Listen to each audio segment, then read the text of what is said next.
एक जीजा को अपनी साली से ही प्यार हो जाता है। प्यार इस कदर परवान चढ़ता है, इस कदर परवान चढ़ता है, उसके साथ शारीरिक संबंध बनने लगते हैं।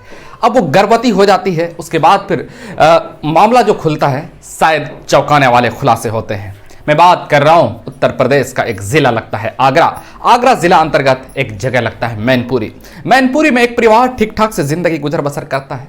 बड़ी बहन बीमार पड़ जाती है, मायके वाले को खबर दी जाती है। जब मायके वाले को खबर दी जाती है तो वहां से वो अपनी छोटी बेटी को भेजते हैं बड़ी बहन की देखभाल करने के लिए, बड़ी बहन की सेवा करने के लिए।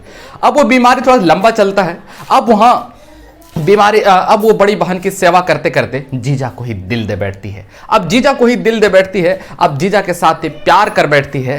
अब प्यार इस कदर परवान चढ़ता है, इस कदर परवान चढ़ता है, इस कदर परवान चढ़ता है कि उसके साथ शारीरिक संबंध बनने लगते हैं। अब जब जब भी मौका मिलता था जीजा और साली रंगरेलियां मना लिया करते थे। जब जब भी मौका मिलता था जीजा के साथ वो शारीरिक संबंध बना लिया करते थे। इसी दौरान वो साली जो है ना गर्भवती हो जाती है। इसी दौरान साली गर्भवती हो जाती है और जब घर आती है तो वोमिटिंग, उल्टी, बहुत चक्कर आना, बहुत तरह तरह के ये दिखने लगते हैं। अब परिवार के लोगों को शक हो जाता है कि पता नहीं क्या बात हो गई। उसके बाद फिर डॉक्टर के पास जब जाते हैं, डॉक्टर जब चेकअप करते हैं तो डॉक्टर बताते हैं कि बात दरअसल ये है कि आपकी बेटी जो है ना वो गर्भवती है। अब इसके पैरों तले जमीन खिसक जाती है। परिजन सोच में पड़ जाते हैं, माँ बाप सोच में पड़ जाते हैं कि आखिर ऐसा कैसे हो सकता है, हमारी छोटी बेटी तो कुमारी है, शादी हुई नहीं है, आखिर ऐसा क्या हो गया। उसके बाद फिर उससे जब सख्ती से जब पूछताछ करते हैं तो वो फिर बताती है कि बात दरअसल ये है कि बड़ी बहन की सेवा करते करते जीजा के साथ ही अफेयर हो गया और जीजा ने ही मेरे साथ शारीरिक संबंध बनाए। अब मैं उसी की गर्भ पल रही, अब उसी की वजह से मैं गर्भवती हो गई हूं।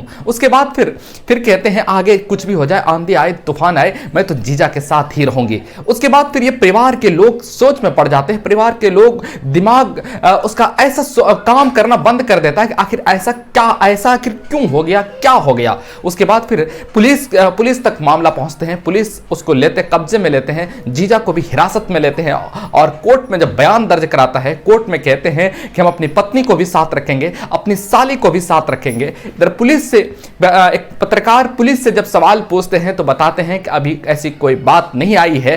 कोर्ट के ऑर्डर के अनुसार कोर्ट में मामला बयान दर्ज हुआ है दोनों का। उसके बाद कोर्ट जैसा ही डिसीजन देती है या जैसा दिशा निर्देश देती है उसी के आधार पर काम किया जाएगा, उसी के आधार पर आगे की कार्रवाई